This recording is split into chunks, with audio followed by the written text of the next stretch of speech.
In my experience, what tends to happen is that there are people experiencing things in organizations that the organization has absolutely no awareness of.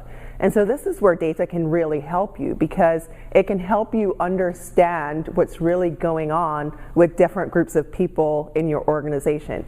The mean response on an employee survey may not always tell you that, because number one, you've got people that are not the majority, and number two, not everybody's responding. So you have to get creative with the data that you have and think like an organizational detective to see how are different types of people experiencing work here at this organization. I think so often people start with, well, what is the data that we have, instead of what are the questions we should be trying to answer. And so you throw all the data that you have at people, they don't know what to pay attention to because it's not anchored to anything like a question or a future that you're trying to accomplish. So that's something else that you want to keep in mind as you're thinking through what are the things that I need to measure and present to hold ourselves accountable to having a truly inclusive organization. One of the things I recommend to people is something that I've called the nirvana approach. So what that is fantasizing about what an ideal future looks like. Like if we were a perfectly inclusive organization, what would that look like in terms of our attraction, our recruitment, our talent management practices, our engagement surveys, what would that look like? And then when you have the answer to that question for each of your stages, then you work your way backwards and you go, what would tell us that, right? And then you can come up with your data plan, and you can start with the things that you have easily available, because some things will need to be created or transformed. So while you're doing that, you can start with what you have that will answer the question of, are we perfectly inclusive in terms of attraction, in terms of experience? Are people leaving a disproportionate rates, which tells us that not everybody is having an equally positive experience. One of the easiest things you can do is, look at things like representation or your employee engagement survey results. I think those are kinds of things that are easy to do. I would say don't stop there. At some point, you should probably bring in an expert. So some of the things we do on the Workhuman IQ, which is our Workhuman analytics team, we do things like social network analysis. So we use recognition data. We're looking to see, okay, what are the networks that we're seeing around that? Are there some people left out? You can even do that with meeting invites.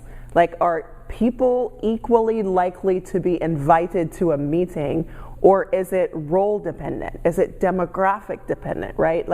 So you have to think in the mindset of an organizational detective, and at some point, you're going to need somebody like a data scientist or an industrial organizational psychologist to help you if you want to get really advanced in this area, but that doesn't mean that there aren't things you can do to start.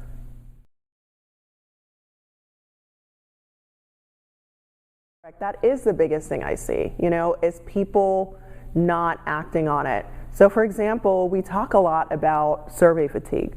Survey fatigue is a myth. It does not exist. As my friend Dr. Khalifa likes to say, people are not sick of surveys. They're sick of us. They're sick of us asking them questions and not doing anything about it. So one of the things I suggest as people are coming up with their analytics plan, that's the time you want to think through, okay, if this data is good, what do I do? And what does good mean? If this data is bad, what do I do and what does bad mean? And that way, when you analyze the data and you get the results, you already know what you should be doing as a result. And you're not sitting there after the data's come in and all your employees are looking at you like, what are you gonna do about it? That's not when you're figuring it out, right? So you need to think about that beforehand as you come up with your plan to collect data so that you're ready to act right away. And when you do act, you want to make sure that you communicate that you've acted, because that's another mistake I see very commonly. Sometimes, because we're so bad at taking action, when we do take action, we're like, oh my gosh, yes. And we tap ourselves on the back and we forget to tell people, right? We forget to tell people. And so they might see this change in this thing, but they had no idea that this change was part of a response to this data that we found, or a response to the survey. You want to make sure you close that communication loop, tell people what you're looking at, tell people what you found, tell people what you're planning to do, tell people what you did. There are a couple of things, I think. Number one, HR is unfortunately often so deep into firefighting mode, and reacting to what is happening, instead of taking a step back and being strategic about, well, what does the culture look like? So, I think just sometimes we might be a little understaffed, or things come up and we've just gotten used to that, right?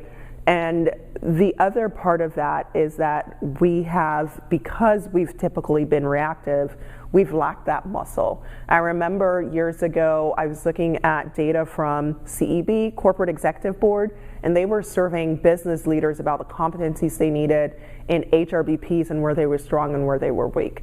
And data was one of the areas where they said they wanted more of, that HR was weak in.